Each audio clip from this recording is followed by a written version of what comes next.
いつだって何千何万何億回でも間違えて Kenapa Alkides menjadi lebih kuat setelah membuang nama Herakles dan menjadi manusia murni? Dan bahkan berkata bahwa Gilgamesh gak akan menang melawannya tanpa ia. Di Nasuverse, siapa kamu menentukan kelemahanmu? Dan nama adalah sebuah peran yang mengikat keberadaan seseorang. Bayangkan dunia Fate sebagai panggung besar.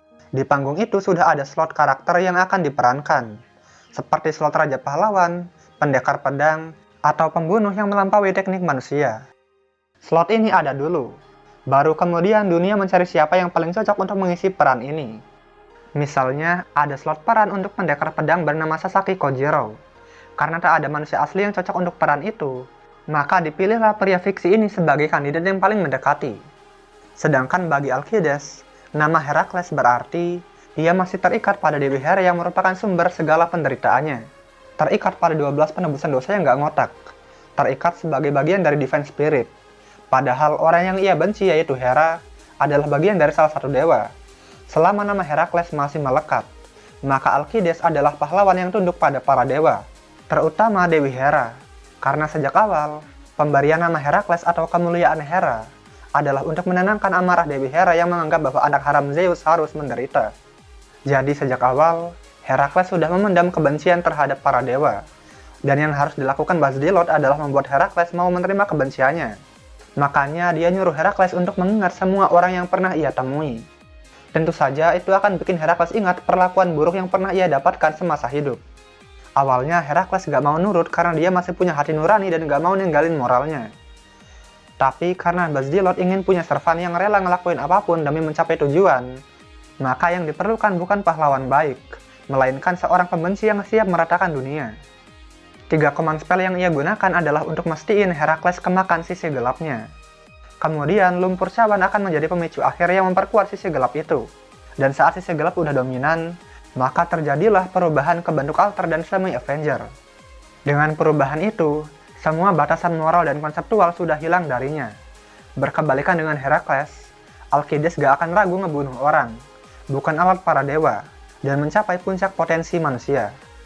Sekali lagi, siapa kamu menentukan apa yang efektif terhadapmu? Karena Alkides udah benci dan menentang para dewa, maka ia dan para dewa ibarat kutub yang berlawanan. Saat dewa menyerang Alkides, serangannya emang kena, tapi melemah, tidak fatal dan tidak maksimal. Karena serangan dari dewa akan efektif pada mereka yang masih mengakui otoritas dewa. Sementara Alkides menolak hal itu dan tak mau mengakuinya. Inilah pertahanan konseptual milik Alkides. Mirip kayak perang antar Aion tapi skalanya lebih kecil. Jadi bisa dibilang Alkides adalah lawan alami para dewa.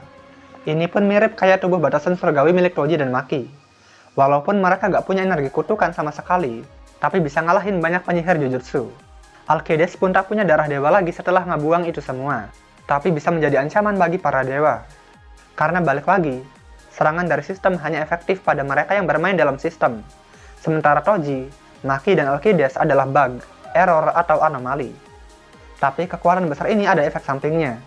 Sebagai ganti kekuatan barunya, Alkides kehilangan kekuatan lama. Seluruh kekuatan dewanya, termasuk NP12 nyawa atau God Hand, dia kehilangan itu semua. Namun hanya dengan 1 nyawa itu, belum ada yang bisa ngalahin Alkides. Dan bahkan ia bisa merebut NP milik orang lain sehingga bisa bertambah lebih kuat lagi. Dan kalau ditanya siapa yang paling berpotensi untuk ngalahin Alkides, itu adalah sesama manusia, Gilgamesh alter ego. Dan itu aja yang bisa kubahas kali ini. Dan kita sudahi saja sampai sini. Kalau ada yang mau nambahin silahkan ketik di komentar. Kalau mau request lewat Saweria juga boleh. Dan tolong berikan hype pada video ini jika kalian suka.